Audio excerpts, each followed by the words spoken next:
तर देशभरात इंधन दरवाढ आणि संभाव्य टंचाईची चर्चा सुरू असताना त्याचा परिणाम आता आंतरराष्ट्रीय ख्यातीच्या शिर्डी साईबाबा संस्थानावर सुद्धा दिसू लागलाय।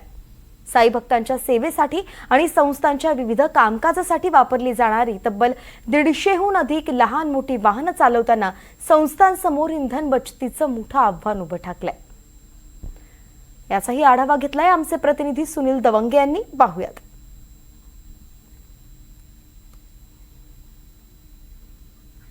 शिर्डीचं साईबाबा देवस्थान हे आंतरराष्ट्रीय कीर्तीचं देवस्थान मानलं जातं आणि या ठिकाणी वर्षाकाठी 2.5 ते 3 कोटी भाविक जे आहेत ते साईबाबांच्या दर्शनासाठी येतात। साईबाबा संस्थांकडनं स्वतंत्र वाहनतळ आहे, ज्यामध्ये 150 पेक्षा अधिक वाहन आहे। सध्या जी काही इंधन दरवाढ होते की इंधन तुटवडा जाणवतोय, याचा परिणाम साईबाबा संस्थांच्या वाहनांवर देखील होताना पाहायला मिळतोय।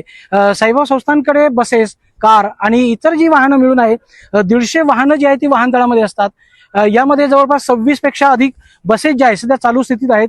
या बसेसच्या माध्यमातून साई भक्तांना निवासस्थानापासून तर मंदिरापर्यंत ने-आण केली जाते, म्हणजे भक्तांना सुविधा देण्यासाठी या बसेसचा वापर होतो। त्याचबरोबर शैक्षणिक संकुल असेल यातील विद्यार्थ्यांसाठी या बसेसचा वापर होतो। अशा पद्धतीने साधारण 26 पेक्षा अधिक बस आहे ते चालू स्थितीमध्ये या ठिकाणी आहेत। त्याच पद्धतीने 12 दुचाकी आहेत। जे काही इतर विभाग आहेत या प्रत्येक विभागातील एक दुचाकी या ठिकाणी देण्यात आलेली आहे। जर म्हटलं तर महिन्याला साधारण 10 लाखापेक्षा अधिक इंधन जे आहे ते साईबाबा संस्थानला या ठिकाणी लागतं। सर्वात महत्त्वाचं म्हणजे ज्या पेट्रोल कंपनीकडनं किंवा पेट्रोल पंपाकडनं साईबाबा संस्थान हे इंधन घेतं, त्या विशेष सूट म्हणून बाजार भावाच्या मूल्या जे दर आहे त्याच्यापेक्षा 1 रुपयाची सूट साईबाबा संस्थानला दिली जाते आणि त्या माध्यमातून जे या ठिकाणचं इंधन जे आहे, पेट्रोल डिझेल जे आहे ते साईबाबा संस्थानला पुरवलं जातं।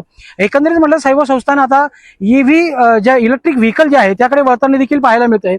साईबाबा संस्थानचे जे काही अधिकारी असतील किंवा माल वाहतूक काही रिक्षा आहेत, या आता सध्या EV चा वापर या ठिकाणी होताना दिसतो। आपण या ठिकाणी पाहू शकतो साधारण 7 व्हेकल जे आहे ते EV व्हेकल आहे।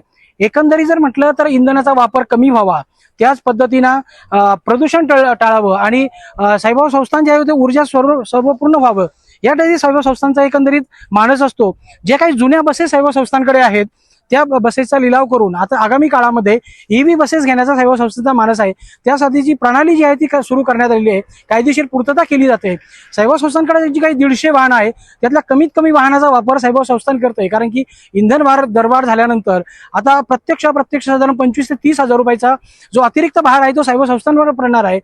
पूर्वी 10 ते 11 लाखापर्यंतचं इंधन लागत होतं, त्याच्यात आता वाढ होणार आहे। म्हणजे साईबाबा संस्थान आता EV कारकडे आणि EV व्हेकलकडे वळताना पाहायला मिळतंय। त्या अनुषंगाने प्रयत्न देखील सुरू झालेले आहेत आणि आगामी काळात साईबाबा संस्थान जे आहे पूर्ण जे वाहनं आहे ते इलेक्ट्रिक व्हेकल होतील अशी अपेक्षा साईबाबा संस्थानकडून देखील व्यक्त केली जाते। सुनील दवंगे, NDTV मराठी, शिर्डी, अहिल्यानगर।